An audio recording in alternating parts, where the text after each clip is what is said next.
says, Vayishma Yisro. So Rashi brings down, what did he hear? That more, because we're talking about that Yisro, whether he came before Matan Torah or after Matan Torah, was a point of coming to join the Jews. So the question was, what did he hear that made him come to join, to become part of Klal Yisrael?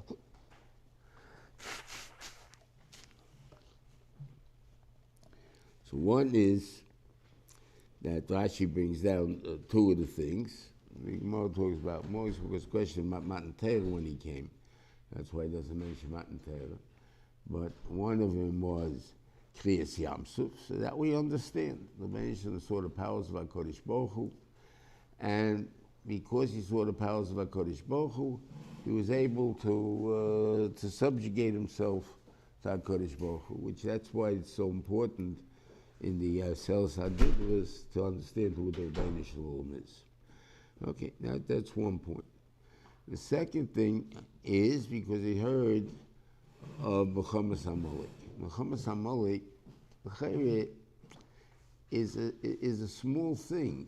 If the Rebbeinu took care of Mitzrayim, which was a big nation, they took care of Amalek is no big kasha, because the difference between Amalek and Mitzrayim is almost 10 generations. That means the nation is a much bigger nation. Amalek is basically about the level of Klal Yisrael. In other words, he's Eliphaz's son. So you have Ya'akov, you have Yitzchok, Esav, Eliphaz, and Amalek. So it's 4 generations in. Mayasa would be Ya'akov, then the Shiftei Kor, and two children in. So if that's the case, we're a bigger nation than him. We lost a lot of people in the Chamushim Olam Eretz Mitzrayim. We lost a lot of people. Okay, but it was a nation that's about our size. It's not an exceptionally big nation like Mitzrayim was, who started off right after Chum. Chut Mitzrayim, with Obarei Chum, what's the Chum, Kush Mitzrayim, Futa Canaan.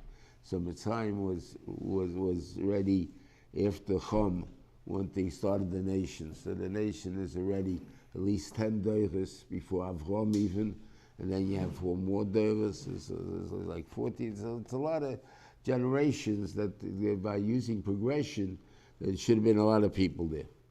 So therefore, it shouldn't have struck him so much as a big thing. So what struck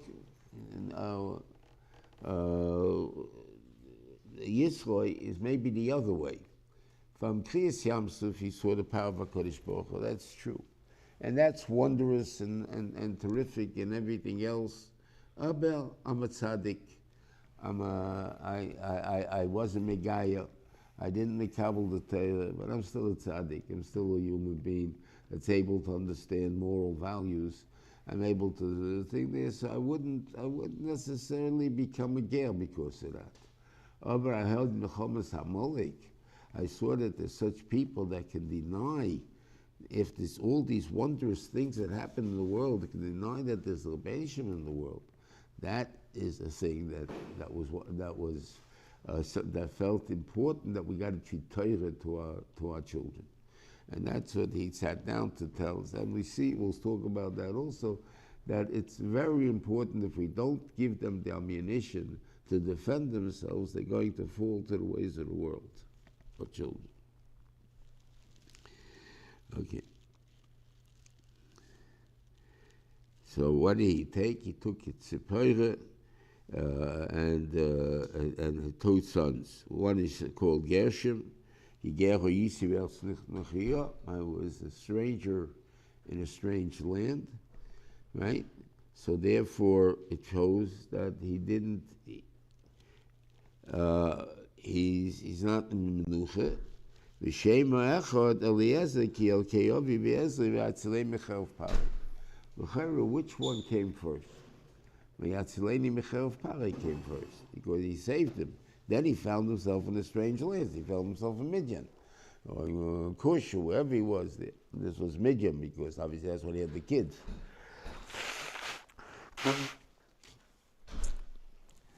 So the Shiva learned pshat like this, that when you're looking at values, if you can't see the tachlis, in other words, when we're coming in, if there wasn't a point that I still feel as a stranger here, then there's no point in being saved, because then I'm going to go off the derech.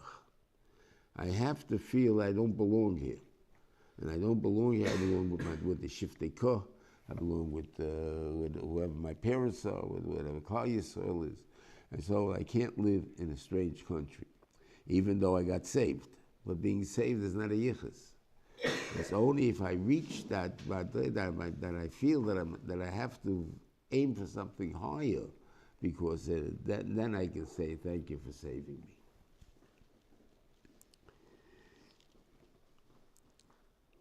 Yeah. The shaila over here is, was it Alan told him to send her back, to send his wife and children back. And obviously Moshe listened. And even though they were Leviim, and Leviim didn't work, so they didn't have the problem of being avodim in Mitzrayim. What they had problem was being agmas nefesh. They see the Jews being persecuted, they see these things, and because of that, they're going to have agmas nefesh, right?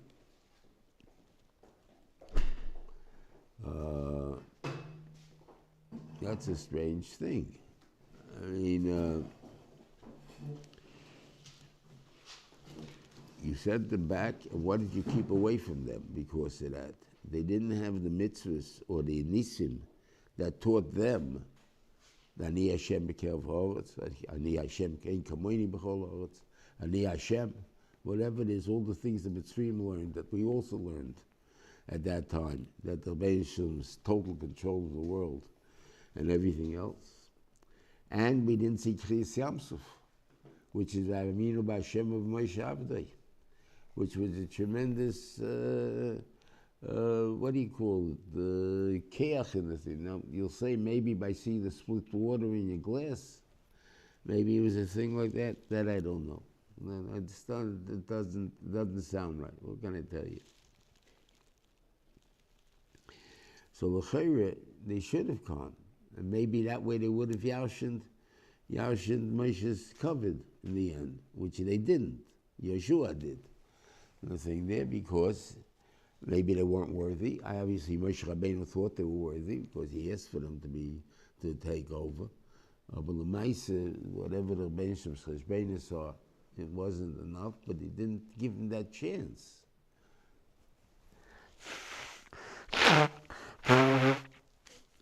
So I think it's something that we have to debate: is it a good thing or a bad thing? You know what I'm saying? Well, obviously they did it. So Parshas Adava, it's the right thing to do when you have to do the right thing. You know, it's, for instance, when you hear the Yagva Yava de Gedin, so it's Yagva Yava, so I have no child. What happens to that Yagva Yava? It's to live like you're going like the Greeks. They wanted us to live like Greeks, which with the schmutz and everything else. But there's no Yagva Yava over there. It's not a Rayas, it's not Shiras Domim, it's not Gil, it's not Aveda Zorah. It's Hefkeros to go war life. There's anything wrong with that? I don't want my kid to be like that, right? But the mice is, on the other hand, your kid, if you let him be brought up that way, he's going to look a different kid. He could be in America. I'm not talking about the ones that became Mechalei Shabbos, but even the ones that weren't Mechalei Shabbos. The kids, but they couldn't stop their kids from joining or whatever, unless it was exer against it. And they joined, and then whatever it is. But there wasn't anything against what he called. So there was the Iker mitzvahs were, and he did either become shkotzim that way, so become shkotzim. What's wrong with that? Or maybe it's also wrong. That's the point. So I guess you see from here what you're supposed to take the choice of what right now is the Shiloh. Right now, it's not a good thing for them to be there. Right now, it's dangerous. So right now, I don't come down. All right, what happens in the future? That's not negaya.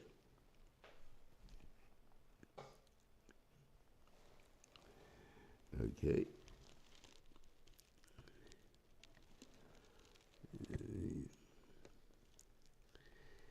The union of Ayichad Yitzchoi. That Yisro, Rashi brings down that a ger, Kul Tendoiras, still feels the union of being a ger. So therefore, if you talk about being about goyim and stuff like that, or talking about things happening to them, it somehow it bothers them. It hurts them. Okay, it hurts them maybe. But are they still ready to feel it's better or not? I'm sure they feel it's better, and even though it hurts them. But I think there's a different problem, which may be what we're talking about over here. There are languages that we learn, bigotries that we learn when we're kids.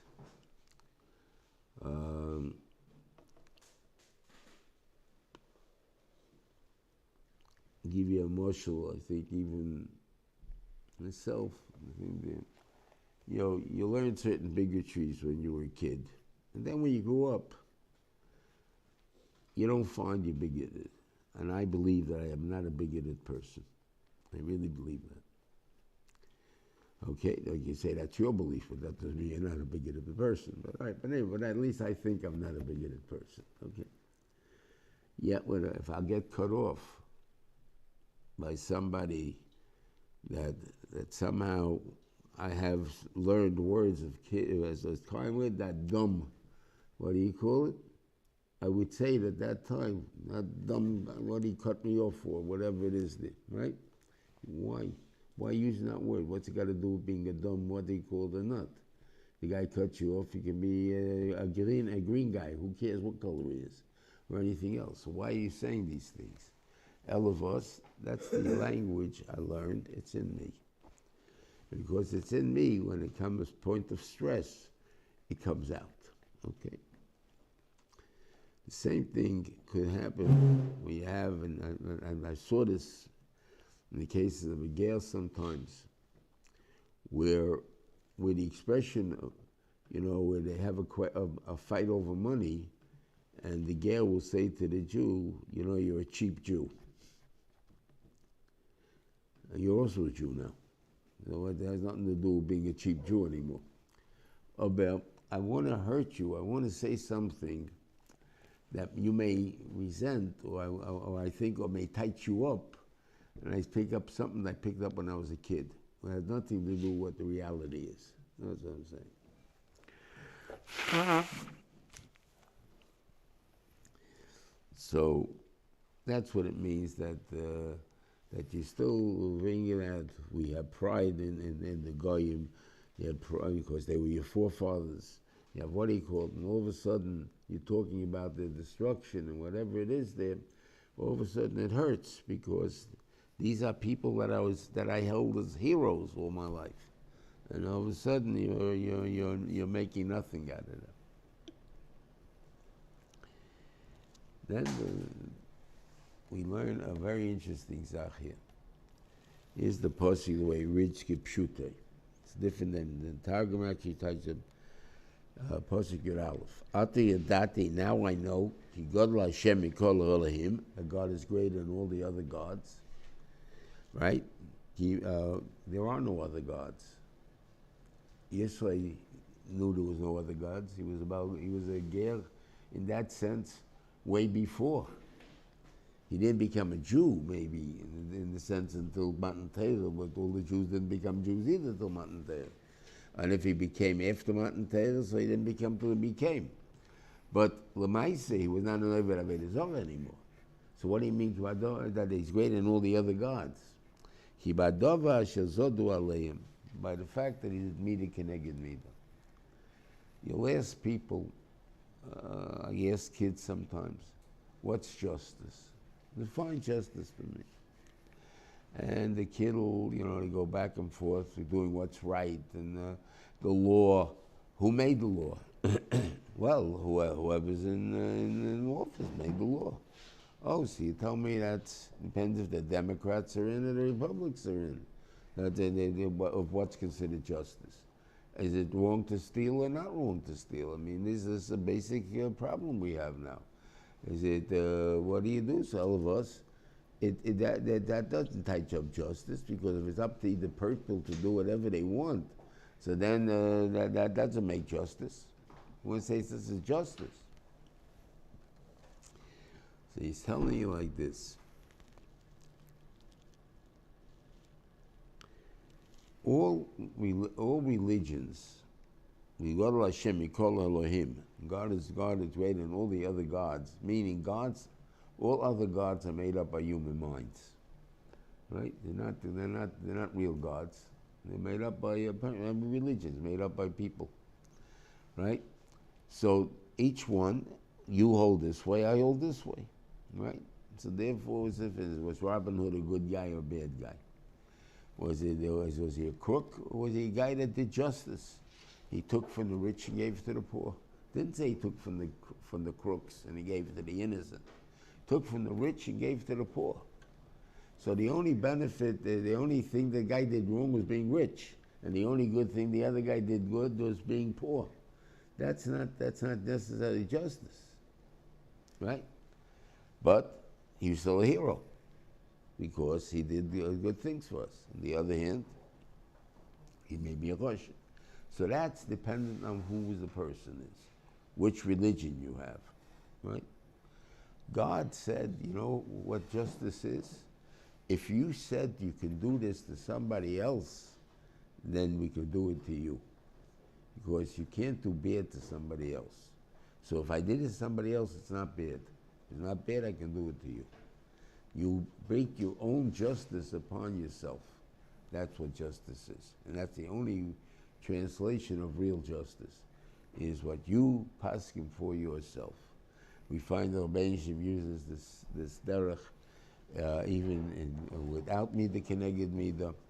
We use it by David HaMelech, when after he took Bathsheba, that Noson came to him and he told him, that there's a guy that had a rich guy and a poor guy, and he gives a ganze moshel, and he said, I'm going to make him pay 4 times for it, right, for taking that sheep. And he says, that's what you would just gaze on yourself, that you're going to make the 4 times, you're going to lose 4 children for the child for the Ma'aseh Bathsheba. Okay.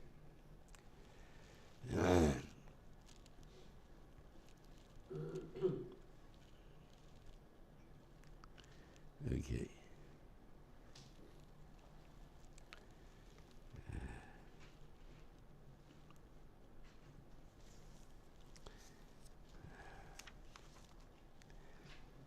There's a whole bunch of talk of what was Moshe Rabbeinu standing up for cover the Klal Yisrael, of Moshe Rabbeinu, of whatever. The one that he says that what are you sitting by yourself, it means that it's taking up for cover the Klal Yisrael. Because why is everybody standing? You're sitting. So you're saying, well, there's a difference of Lifnei Elokim. There has to be a concept of justice. There's got to be, you're coming to know the law of HaKadosh Baruch Hu. So the one who's giving out that law, he sits. And the ones who are wanting to mekabel, the litigants, they stand, and stuff like that. Okay, that's very nice. But the nice is there's an inyan of to make people feel at home, so you can teach them the right way. That thing there. Yeah. Okay. The difference between the way Yisro looked at things is davar kotan and davar gadol. In other words, petty larceny and grand larceny. Petty larceny doesn't pay for you to get involved. Talking about a little bit of money, not in a year. Grand larceny, now it's something to talk about.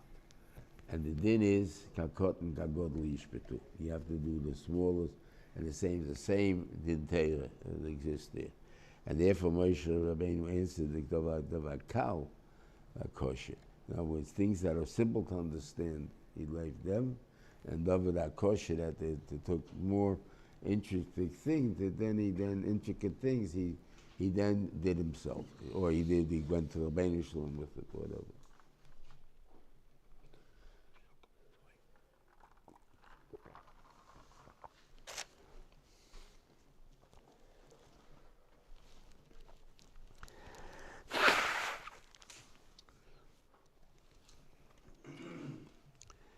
Okay.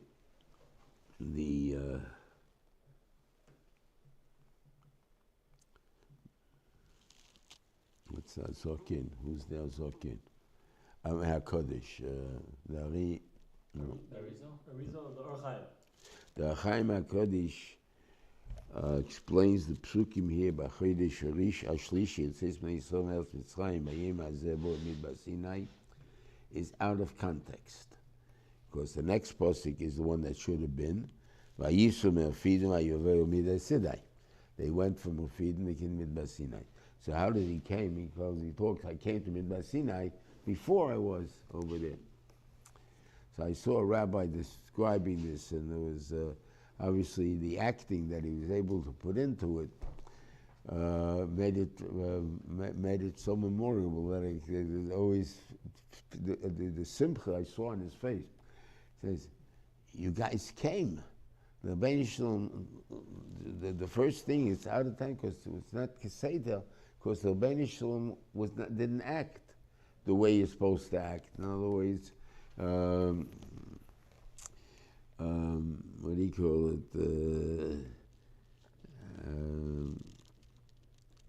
Here, Ava, he goes out from Kalkelis Ashura, and Sinem is what Kalkelis Ashura. This is also Kalkelis Ashura. In other words, I should have talked about you came, and then I saw you, and it was enemy.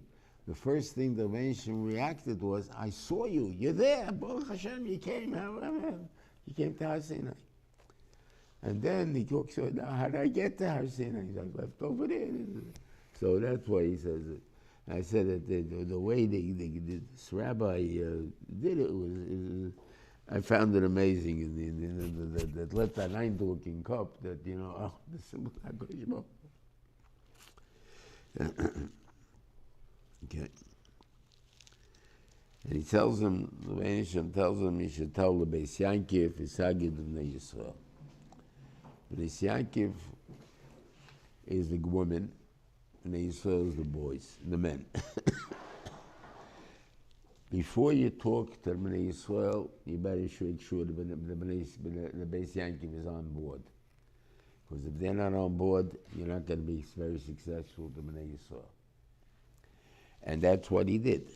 He went and he spoke to the Beis Yaakov. What does that mean, though? I mean, a man has also free choice, right? But the Ikya Chizuk that comes is from the woman. So Miller in his book put it that until Har Sinai, until Adam Arisha was split in half, it was L'Avdoi or L'Shamoi. He had to do both jobs. When he split them, then the man becomes L'Avdoi, and the woman is L'Shamoi. And we see the great explorations of the women, the care that they had. The Veira Neviah, which we had last week's Haftarah, which is she married an Amoritz. I know I said that the point of who made the Shidduch is a big kasha. I still don't know who made the Shidduch. But Lamaisa, she married an Amoritz. She is Isha Neviah. The he shefetes is Yisrael ve'esahi. There has no mokim in being married to an Amoritz. It just doesn't, like, how did anyone even propose the Shidduch? Or maybe she herself did it. I have no idea. Similar to Rachel and Rabbi Akiva. I mean, Rabbi Akiva was an Amoritz, an emes Amoritz. In fact, when Kalba Savua asked him later on to be Mata Neder, he tells Kalba Savua said if he would have known one halacha, he would have been masking to the Shidduch. She knew nothing, and yet she threw away a life of riches and went away to him in order to make him into the Talmud Chacham. Whatever she saw, I don't know. But she made it. V'shali v'shalachem shalah. That's what Rabbi Akiva told the Talmidim.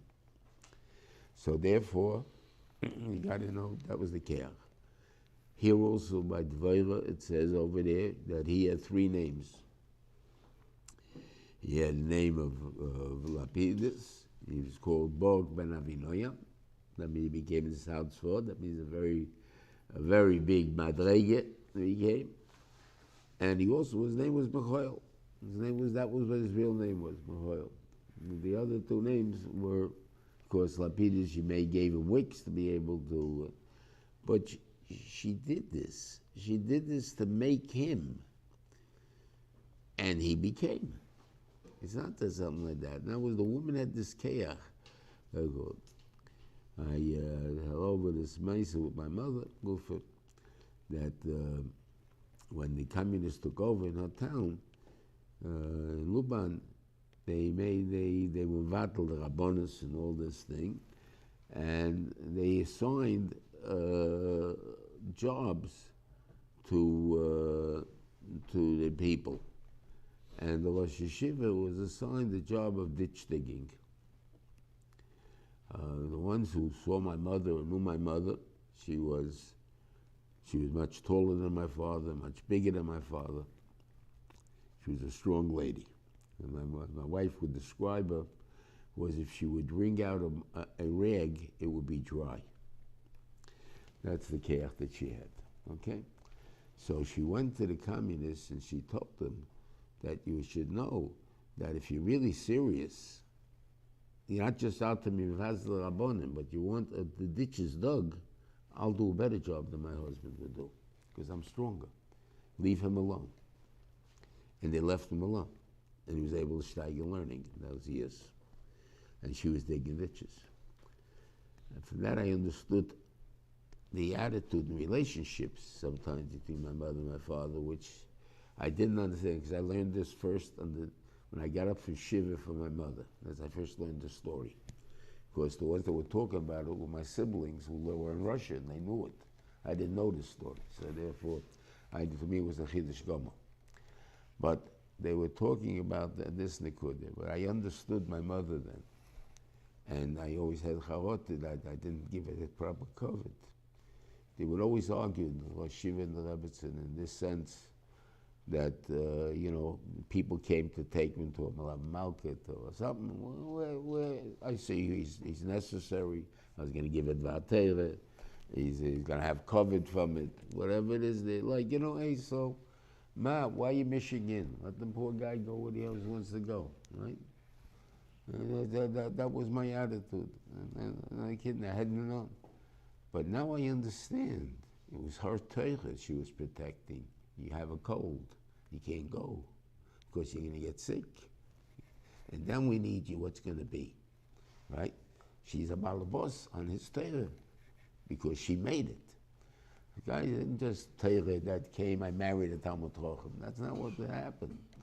And this could be the difference in the Nashis Chava Kechovel, the guy be giving covet after the Chava dies. So the shaila is why she was a Nashis Chava. If she's an Nashis Chava because she had a job in creating the Chava, then you always have to stand up for her, even if the Chava is dead. If not, if she came in as a finished product, so then in Kolzman the Chava is alive, I have to give her covet. The Chava is dead, I don't have to give her covet anymore. So there's a big difference in those things there. So Beis Yaakov is a very important part. It was maybe, I don't say the word unfortunately, because what should the world have done? Become more what do you call it, virus? Now that's what we're looking for. No, I don't think we were looking for that. In other words, women were satisfied. They don't have to go out in the world. They don't care about the world too much. They stay home and take care of the house, take care of raising the kids, whatever that's needed. And therefore, maybe there was never necessary an educational system for them. So therefore, they married a Talmud Chacham, they married a Moritz, they married a Fumayid, and they knew how to run the house. They learned how to kasha when they were kids. They saw what their mother did in the house. They knew how to do Shabbos, they knew how to do all the halachas, so no problem. But once they were faced with the fact that there was a world out there, when the communists were specifically, that's when Shiur came along with the idea of the Beis Yaakov, is that they saw that the women are going away. In other words, they opened up a new world for them, and the girls are interested also. And because of that, they went into this thing. So it became necessary to make schools for them and stuff like that. But we also realized, even by Hasidim specifically, they realized it. By us, well, we want to do something for the girls too, maybe. That we will kavanah. On the other hand, by the Hasidim, they surely realized that if you want to have a fumid dor, if you don't have the girls, you're not going to have the boys. So you better make a school for them, even whatever you teach them in the school. So it doesn't make a difference. They're not like a Beis Yaakov maybe. But Lamaisa, we're going to give them a point of coming that you're an education, you're part of a system, you're this and that will give them a stolz to be who they are. And therefore, Beis Yaakov is a very important part. And the Rebbeinu Shem tells Moshe Rabbeinu to tell Klal Yisrael just two things. Do you want to be Mamlechas Kehanim v'Goy Kodesh? I guess the Tait's simplest way of Mamlechas Kehanim would be, it's in a way more nikir by us. That somehow covering the head makes Yiras Shamayim.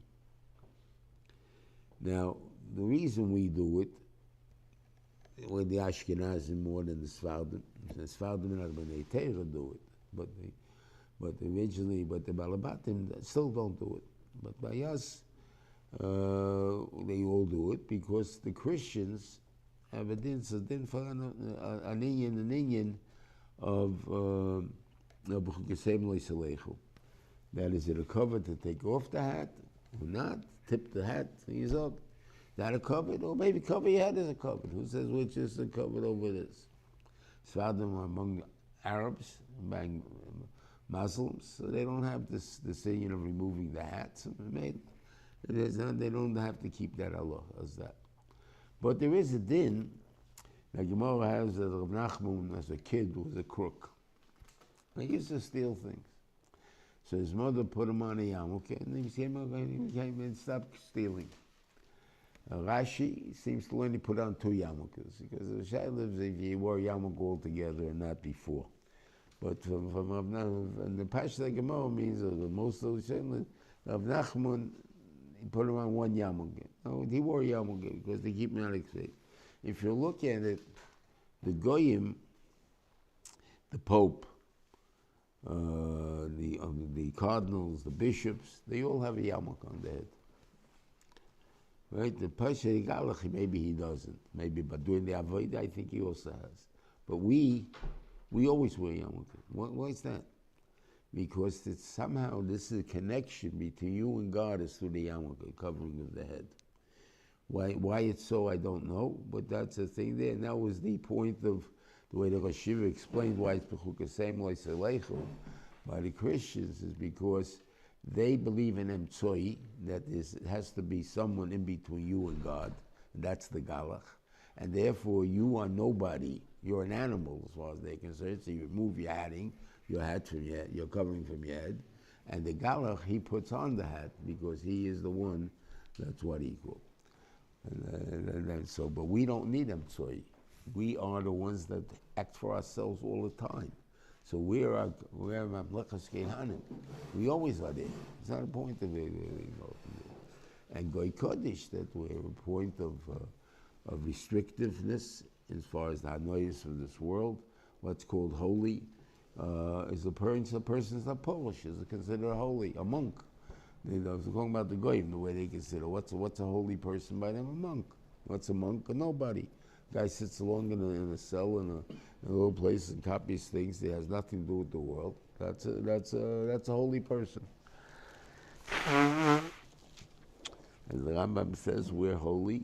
We don't eat all the foods that are made for eating. We don't live with all the women that are made for living. And whatever it is there, we are restrictive in our lifestyle to live what we have to, and that's called Kodesh. That makes us holy. Okay. On that, Klal Yisrael answered the thing called what they call Hashadiba Hashem Nase. Whatever God says, we will do. We'll talk about maybe next week about the union of Nase and Ishma, which has really Mashiach Mishpatim, and what happened in the middle. We'll see how far we get today. Okay.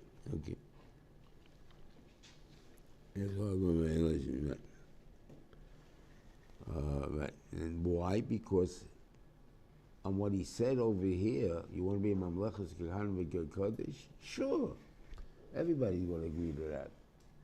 When they start telling you what's involved in being a Mamlechus Kehanim V'Ger Kodesh, all of a sudden we get questionable about what it is, and that's what we'll talk about. But right now, everybody's interested, okay? All he said was Mamlechus Kaddish. The whole Dibur was Mamlechus Kaddish. What does it mean, Dvarim Kashim Kegidim? Sagid of Nei Yisro actually says Dvarim Kashim Kegidim. Dvarim Kashim Kegidim. But the Sagid of Nei Yisro, he says, you tell them the difficult things. Yeah, that's afterwards. How is that in Afterwards. You're right. That's what I'll talk about next week. That's why when they answer the next question, that's already they put in qualifications. How is that in Koi? How is that? Kol HaShadibim is whatever he says. Kol HaDvorim means all the things that we've heard, we accept. How is it? It says Koi Seforim the Beis Ya'akov Sagid of Nei Yisro. It's all in Koi. Yeah. How is the Dvarim Kashim Kegidim? But he didn't tell him but he says to him, tell him. How does that? Good, they go to whatever it meant. Okay, so we'll see. It's also part of the union of the Koi is Kofalem HaKigigis, right? The way you turn the mountain over and then Makabal come, and if not Shamir Kivrechem, bury you here. Now L'chari that means it was Bal Kocha, so you want to time it. The Torah had to start off Bal Kocha, then you had to go this. Shiva says a different pshat. Also, obviously, with the pshat in the Gemara, there's not a thing there. Kafal Hakigigis is a physical threat. Okay, Hashem says doesn't have to be a physical threat. It could be was physical too. I mean, it doesn't deny that. That's not the question. The question is, what did they see? They saw Kriyas Yamsuf. They saw Matan Teirah. They saw all the nisim that took place over here. How can you be an Apikoros? How can you not believe in God? It's impossible.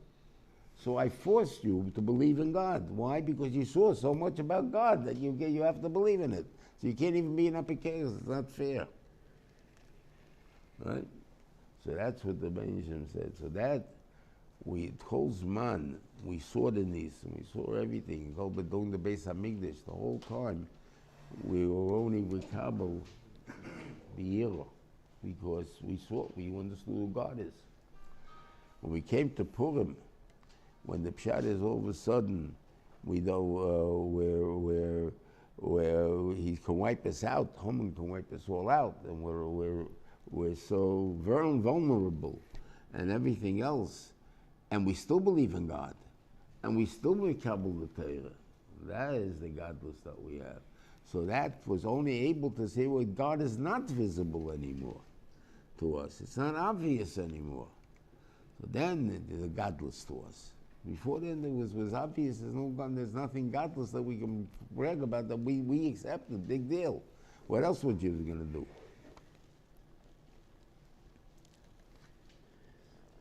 Okay.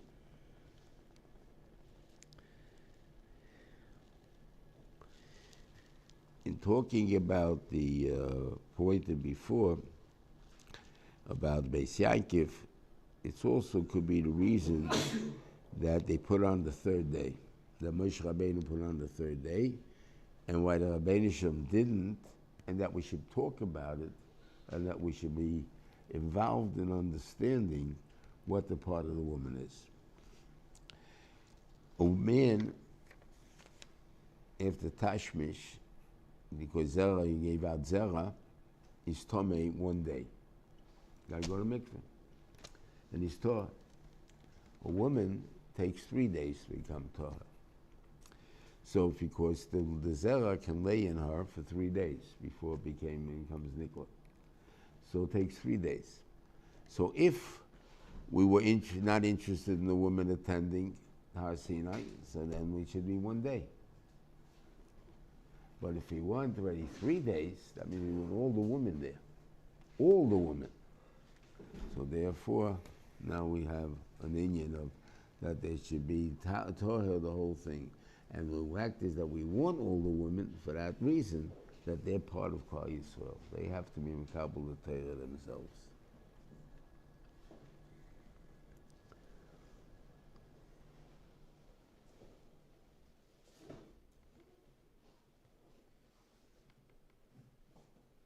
Yeah. Now the attitude of, I remember when I was in school, the teachers always used to make an issue of between may and can. Can means a metzias, may means you're permitted. Okay?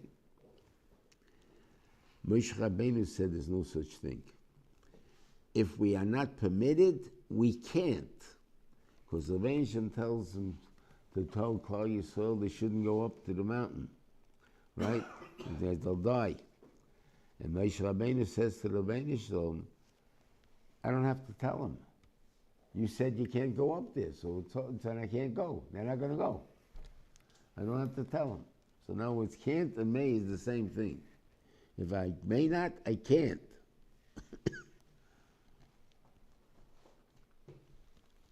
Okay.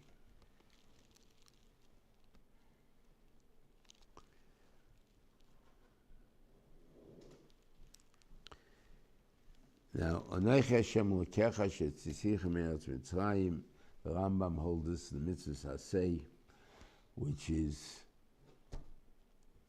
our belief in God. Well, what is God?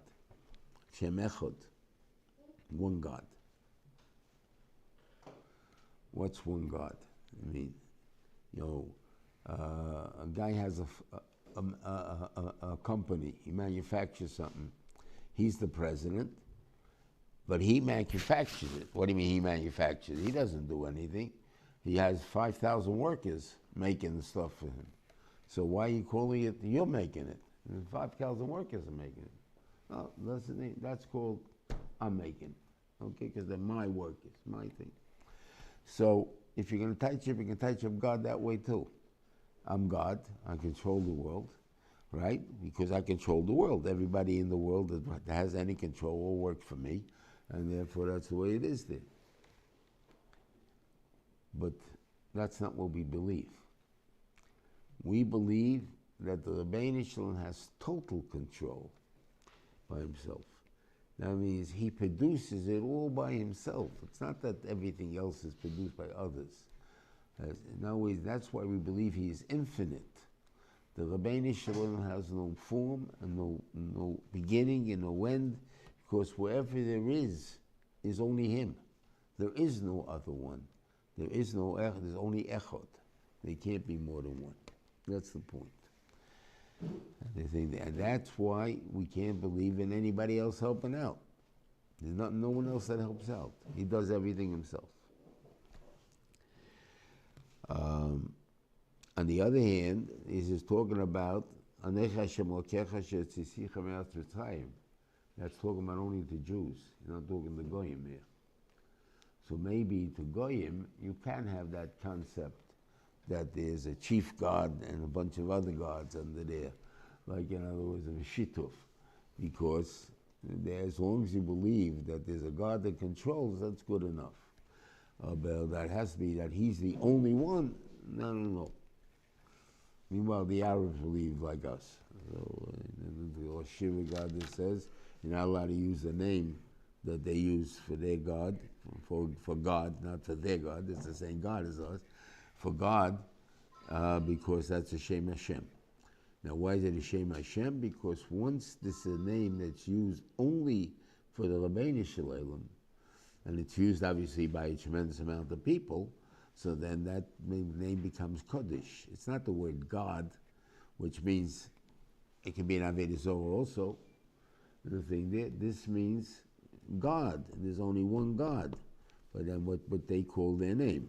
Okay, so you're not allowed to use their name. The name Allah comes from Elokai. Huh? I heard this comes from Elokai. It could be. It could be. It comes from there, but it doesn't pronounce. But they don't pronounce it that way. So I'm saying. So he says you're not allowed to pronounce it. I assume it also means you can't write it. I would assume.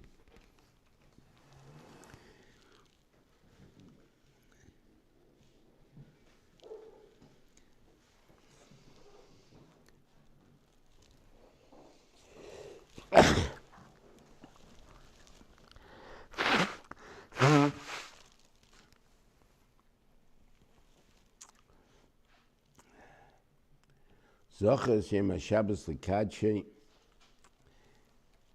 No, maybe the mitzvah before. L'Sis Hashem Hashem L'Kech L'Ashov. We're not nizer in that mitzvah as much as we should be.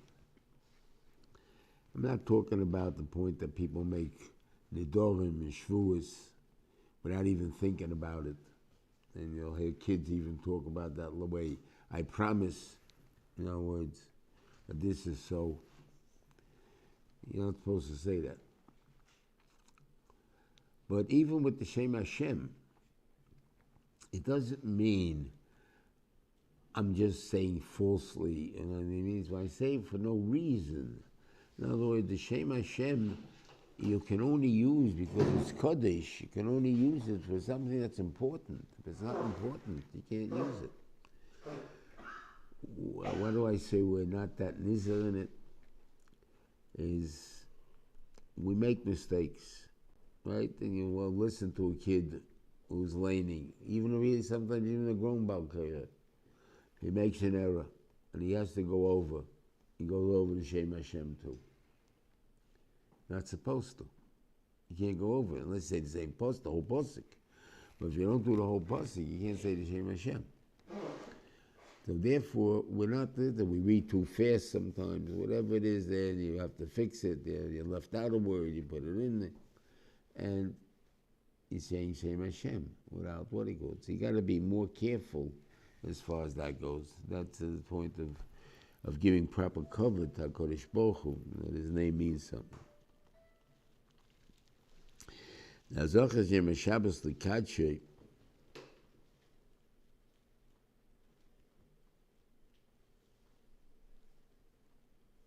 No, I forgot about in the first two ourselves of Nibus. The first one is Anech Hashem Lokech. I'm God. Shem Echad, what we said there. There's a second point which has nothing to do with Avodah Zorah at the moment. Leisaselucha Elikim. That's known. Leisaselucha Pesach V'Chol Tumuna Asher. Don't make any forms. That's, even if I don't use it as Avodah Zorah, I'm not allowed to make it. And that's why you have, when you break things and stuff like that, I'm not getting involved with dolls. The Shiloh would be on Ken in the Barbie doll sets, would be the Shiloh. The others are not really full thing, but on busts you have rag dolls or rubber dolls or mutter because the air is covered with the hair. It's not, it's one piece, it's rubber. So therefore the air is not there. So therefore that's mutter. So you have things that you have to worry about, and you don't have to worry about.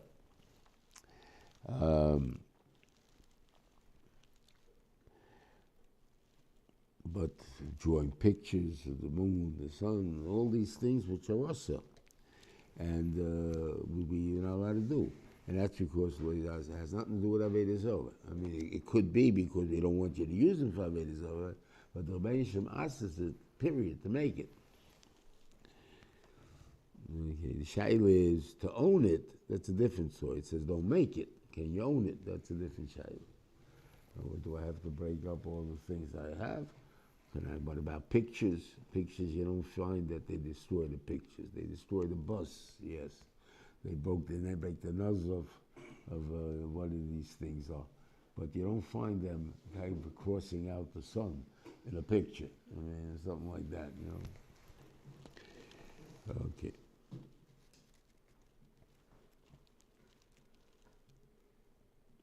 The din of Zochas Yom Shabbos L'Kadshay, that's the Esse, not the Lav.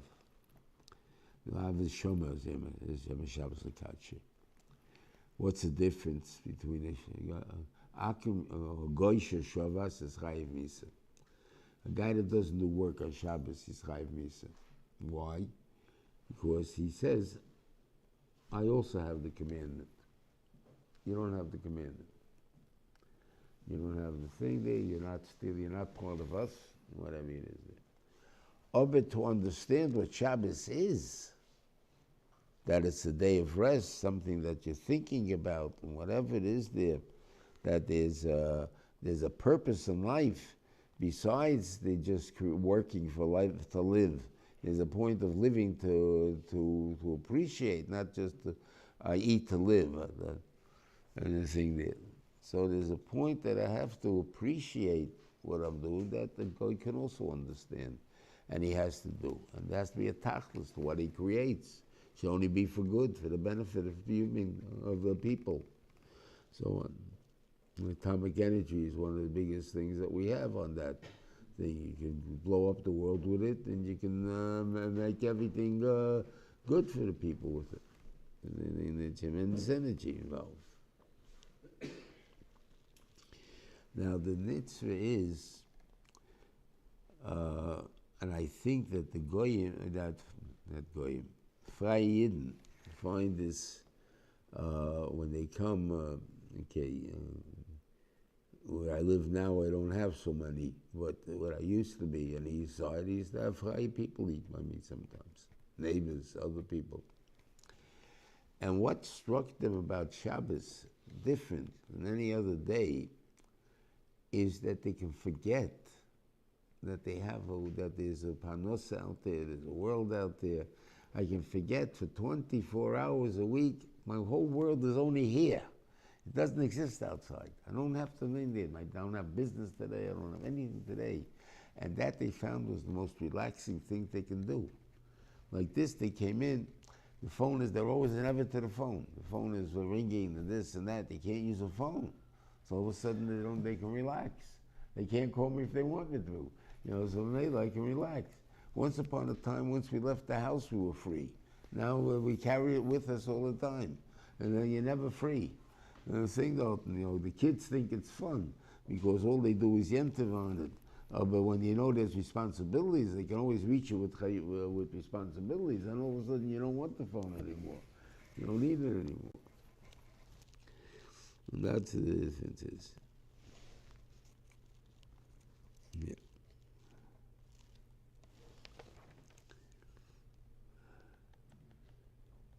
The Ian of Leisachmoid, which a lot of people don't realize, right? One is, I pay you for it. Okay, it's true. And you still label Leisachmoid. Okay. But to the point that that some hold that it's also to entice you to give me your house. Let's say I come into your house, the first thing I ask you, your house for sale or not, which I'm allowed to ask you that. And you'll tell me no. I say, well, if I give you $1 million for it, what will you say? And the guy says, no. I'll give you 2. Oh, okay, maybe. You're Eva Leisachmoid. Because you want my house. You want to have a house, that's a different story. You want to have my house, that you're not allowed to want. And that's this Leisachmoid. And if I show you that I want your house by willing to up the price until I get your house, that's also. That's even if I'm willing to pay $2 million for it, but why should I waste $1 million? Huh? If I would walk over to the guy right away and say, would you sell me your house for $2 million? And he says, $2 million? Of course. Yeah. Is that L'Sachman? Yeah. So what's not L'Sachman? L'Sachman is, I find, are you willing to sell your house? Yeah.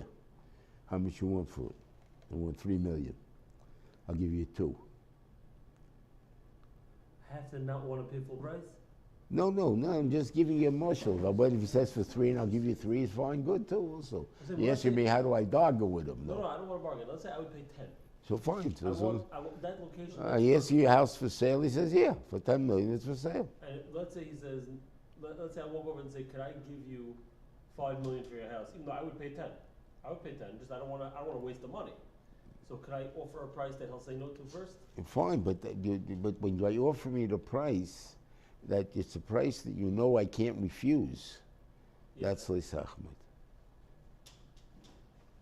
What's out you this thing? Because if he'd be willing to take the more money and I'd be willing to give the more money, just why should I waste it? Why can't I try first to bargain? I'm not marking. I'm giving you what you want, but I'm forcing you to give it to me. The guy said no. If the guy said yeah, For sale. for sale. You don't want to sell it to me. You're happy being here. He'd be so happy to sell it for 5 times the value. No, you're not. You're not so happy. It's just the Yisro became that I want to give that I'm willing to sell it for you. I'm not happy. I got to give up my neighborhood. I got to give my friends. I got to give up a lot of things that I don't want to give up. But there's no price that. But for $5 million, I'm willing to do all of that. Right. Okay, so that's the point. That I'm willing to. You always have to wait for Paying him him $5 million. Go to him his to, neighbor. you always have to wait for him to say what his price is first. You can't. No, but he has to first tell me it's for sale. Be willing to sell it. Why can't you wait? I can't ask him. I can't ask a person, is your house for sale? No, you could. Well, but that if you I said can. no, That I can ask you. But he says, no, it's not for sale. What do you do then? So once he Well, says my no, business instinct would say nothing is not for sale. Everything. Exactly. That's the problem of L'Sachman. That's the point of L'Sachman. In other words, whatever is not for sale is not for sale. I'm making it for sale because I'm forcing you by giving you so much that you can't say no. That's also forcing you. And why do I want yours? Because I want your land. It's not I want your house, a house. I want your house. Because it's just situated in the right place. It's where it is. I like the way it looks. I like the way it is this. So that's L'Sachman is L'Sachman. I'm not supposed to want your house. can I Are you allowed to use a broker for such a thing? No, you're allowed to say to a broker, this house really fits for me. I mean, I don't have to worry about what he's doing. You mean, do I have to worry about what he's doing? You mean, that's what you're asking. No, even on the broker's gonna go over saying, is your house for sale? I have buyers. Yes, how does he can say? Fine. And then the guy says, how much? So then I can deal with him because he's told me it's for sale. Once he agrees it's for sale, I have no problem. Okay, it may be better with a broker. Is that possible? It's better with a broker to avoid the L'Sachman? Could be. Exactly. In other words, the broker may be, when the broker comes to you and he says, you know, I got a beautiful piece of land for you. I just settled with the guy there, and he got over to the guy, now I can get you $5 million for your land, right? You know, is he able L'Sachman? Since he's not really, the thought of selling it, he came because she's offering me $5 million. But you're really not buying it for $5 million because until you get the buyer, you don't have it. So maybe he's not able. I mean, I don't know. Okay, that's a point to think about, Dr. If I decide I want to live in a certain neighborhood, and I walk into the shul and I say $15 million to the first person who's willing to sell me their That's house, fine. that's fine. That's fine. Even though I don't the think guy you said should wouldn't put sell it that way. I would think I'm looking for a house, I'm willing to pay $16 million for it, and all of a sudden you'll find 50 million people waiting to sell it to you. That's fine. Can I set that price at a price that I know that they can't refuse? Yeah, fine. What they're saying, but I'm saying I'm willing to pay X amount of dollars. But the truth is, are you willing to pay X amount of dollars for any house in the neighborhood? No. I'm only willing to pay for a house that's going to worth $16 million. But if they're coming to me now, Yeah, it could be. Maybe that would be mutter. But you're not forcing it. But you're not forcing anybody then. Then they have a choice. They want to sell it or not. You're not forcing anybody. it's the same conversation. I'm just No, instead of but me over saying there, no. the guy told you it's not for Right. sale. Once he says never sale, I have a problem. Yeah. But Okay. if I say, okay, anybody who wants, then I could pick and choose which one I want. Have a good Shabbos, everybody.